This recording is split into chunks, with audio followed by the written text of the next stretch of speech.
నల్గొండ జిల్లాలో సంచలనం సృష్టించిన హసీనా కుటుంబ హత్య కేసును పోలీసులు ఛేదించారు. ఈ కేసులో 4 నిందితులను అరెస్ట్ చేసినట్లు అధికారులు వెల్లడించారు. పోలీసుల వివరాల ప్రకారం హసీనా కుటుంబానికి చెందిన అక్క, కూతురు తబస్సుం, ఆమె భర్త సయ్యద్ అస్లంతో సహా మరో 2 నిందితులుగా గుర్తించారు. ఆర్థిక వివాదాలు, పాత కక్షల నేపథ్యంలో ఈ దారుణ హత్య జరిగినట్లు పోలీసులు తెలిపారు. నిందితులు హసీనా, ఆమె భర్త సుల్తాన్తో పాటు 2 చిన్నారులను కిరాతకంగా హత్య చేసినట్లు విచారణలో బయటపడింది. ఘటన అనంతరం నిందితుల వద్ద నుంచి 3 లక్షల రూపాయల నగదు, 2 కత్తులు, 1 కారు స్వాధీనం చేసుకున్నట్లు పోలీసులు పేర్కొన్నారు.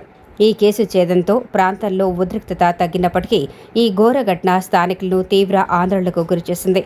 పోలీసులు కేసుపై మరింత దర్యాప్తు కొనసాగిస్తున్నారు. ఈ నెల 22 మండే రోజు సాయంత్రం సుమారు 6 గంటలకి మనకి ఒక 100 డైల్ వస్తుంది.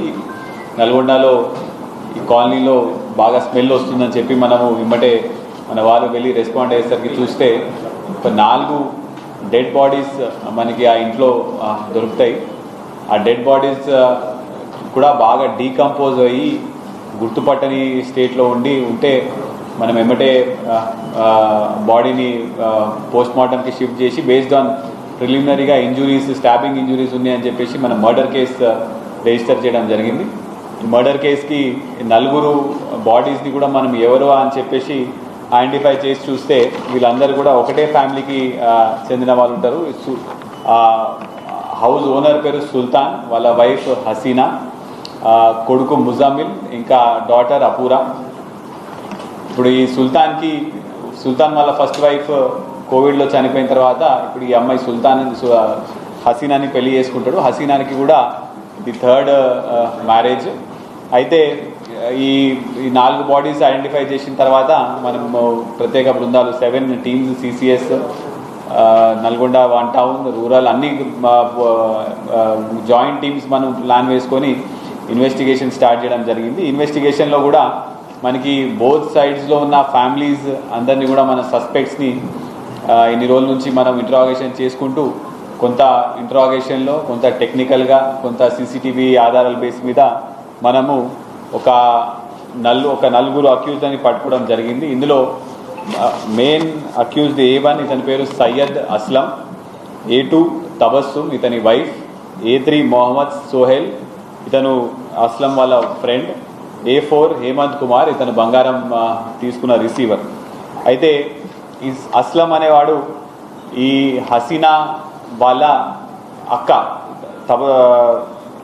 తహేరా బేగం వాళ్ళ కూతురు వాళ్ళ హస్బెండ్. వాళ్ళ కూతురు పేరు తబస్సుం. సో తబస్సుం వాళ్ళ హస్బెండ్ ఈ అస్లం. అయితే వీళ్ళకి పాత గొడవలు ఏంటంటే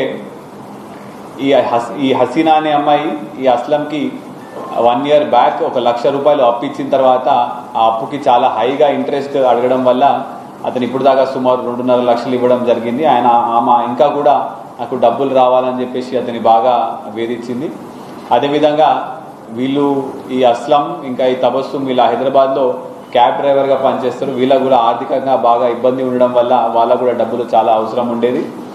అదేవిధంగా ఈ తబస్సుం వాళ్ళ మదర్ అంటే ఇప్పుడు హసీనా వాళ్ళ అక్క 2013లో ఒకసారి ఈ హసీనా మీద FIR రిజిస్టర్ అయితే ఈమె కూడా వాళ్ళ మదర్ కూడా జైలుకి వెళ్ళడం జరిగింది. సో అప్పటి నుంచి కూడా ఈ తబస్సుం మా అమ్మ ఈ హసీనా వాళ్ళకి జైలుకి వెళ్ళిందని చెప్పి కక్ష కూడా పెంచుకోవడం జరిగింది.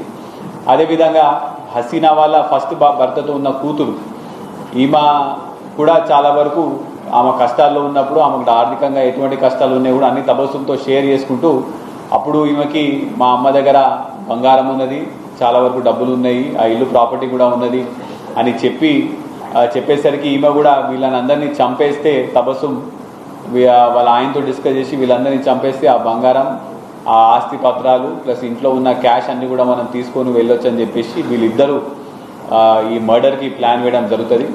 అయితే మర్డర్ కూడా ఎలా చేసిరంటే ఈ అస్లం హైదరాబాద్ నుంచి బయలుదేరి సుమారు 7:30 ఆ ప్రాంతానికి 7:30 ప్రాంతానికి మన నల్గొండకు వస్తాడు. వచ్చిన తర్వాత వీళ్ళకి ఫోన్ చేసి పీర్ల పండుగ ఉంది కాబట్టి నేను హైదరాబాద్ నుంచి ఇక్కడికి వచ్చినాను, రాత్రి మీ దగ్గర మీ ఇంట్లో పండుకోవచ్చా అంటే వాళ్ళు వద్దని చెప్పేసి ఫోన్ పెట్టేసి వాళ్ళు వద్దని చెప్తారు. దాని తర్వాత కూడా ఇతను ఒక 3-4 సార్లు వాళ్ళకి ఫోన్ చేస్తే కూడా వాళ్ళు ఫోన్ ఎత్తలేదు. అయితే ఇతను ఆ ఇంటి నుంచి గోడ దూకి రాత్రి సుమారు 1:30-2 టైంకి ఆ ఇంటి బయట వెయిట్ చేస్తాడు. పొద్దున 5 o'clockకి ఈ హసీనా బయటికి రాగానే డోర్ తీసి వాష్రూమ్, అంటే వీళ్ళ వాకిలి లోనే వాష్రూమ్ ఉంటుంది, ఇంటి లోపల ఉండదు. డోర్ తీసి బయట వాష్రూమ్కి రాగానే అతని దగ్గర ఉన్న కత్తి, మీరు ఆ కత్తి చూడొచ్చు, ఆ కత్తి తీసుకొని ఆమెను ఎమ్మటే మెడకాయ దగ్గర ప్లస్ నెక్ దగ్గర, మెడకాయ అండ్ చెస్ట్ మీద కూడా స్టాబ్ చేయడం జరుగుతుంది.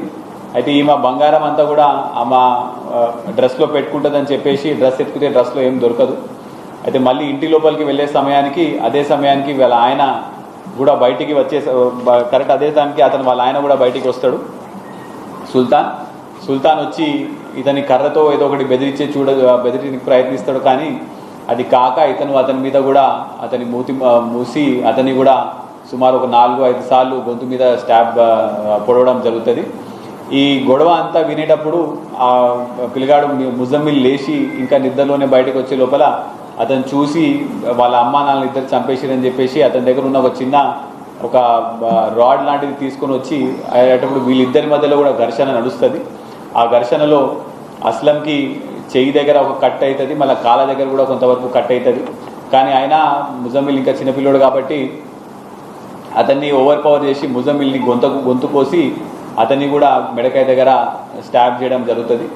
ఇదంతా అవ్వడం కూడా పాప అపూరా ఆమె ఇంట్లోంచి చూసింది. ఇప్పుడు ఈ అమ్మాయిని వదిలేస్తే మళ్ళీ ఈ అమ్మాయి సాక్ష్యం చెప్తే నేను ఇరుతా అని చెప్పేసి ఇతను మళ్ళీ ఇంటికి వెళ్ళి ఆ అమ్మాయి బెడ్ కింద దాచుకుంటే నిర్దాక్షిణంగా అమ్మాయిని బెడ్ కింద నుంచి లాగి మళ్ళీ ఆ అమ్మాయి గొంతు కోసి ఆ అమ్మాయిని కూడా చంపడం జరిగింది.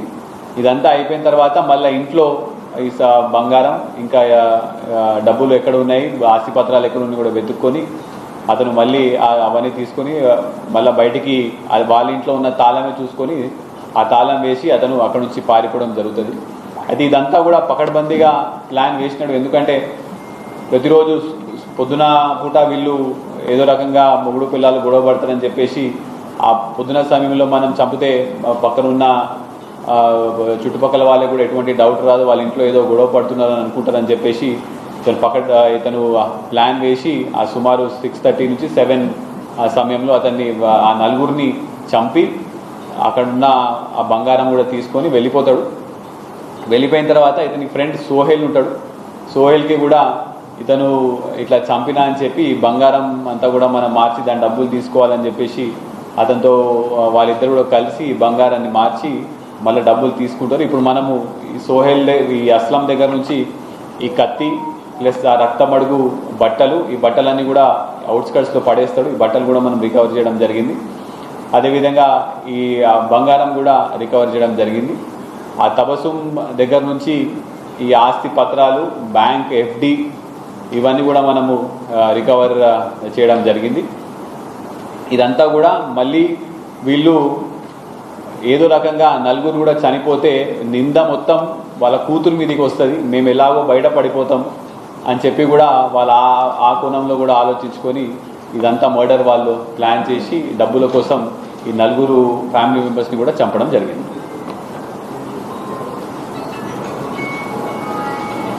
Thank you.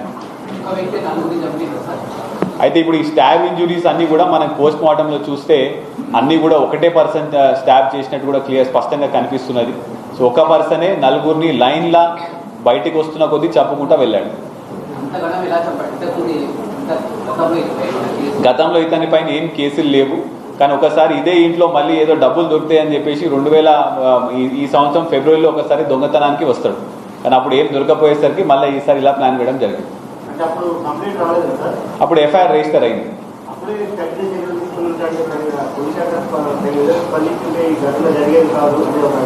అలా కూడా అనొచ్చు, but we are working on it.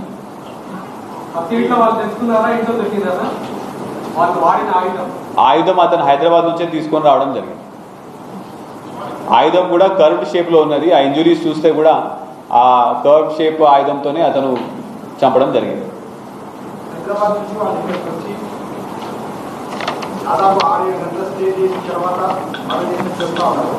ఇది ఇంకా జరుగుతున్నప్పుడు కూడా పోలీసులకు ఎలాంటి అనుమానం కానీ 3 రోజుల తర్వాత పరిస్థితిలో వైఫల్యంగా అనిపించింది ప్రజలు సంచారం ఏం చెప్తాను. అయితే ఇది ప్రతిరోజు ఆ సమయానికి మొగుడు పిల్లలు కొట్లాడుకుంటారని చెప్పేసి ఉంది కాబట్టి నేబర్స్ కూడా ఎవరు కూడా ఇన్ఫర్మేషన్ ఇవ్వలేదండి. మనం దాని తర్వాత విచారణ ఇన్వెస్టిగేషన్ టేకప్ చేసిన తర్వాత కూడా మాకు నేబర్స్ నుంచి ఎటువంటి సహకారం దొరకలేదు.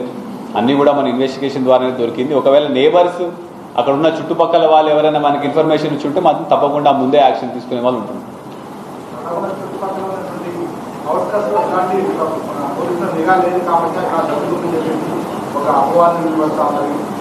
కాదండి, ఇది పర్సనల్ మర్డర్ అండి.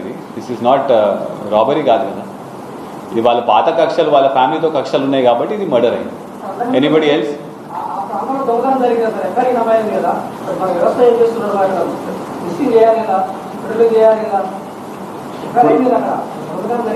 ఎఫ్ఐఆర్ అయిందండి. దాని మీద కూడా దర్యాప్తు చేసినాము. కాకపోతే ఆ టైంలో మనకి కొంత ఎవిడెన్స్ దొరకకపోవడం వల్ల మన ఆసారి మిస్ అయింది. బట్ ఈసారి తప్పకుండా మనం పట్టుకున్నాం.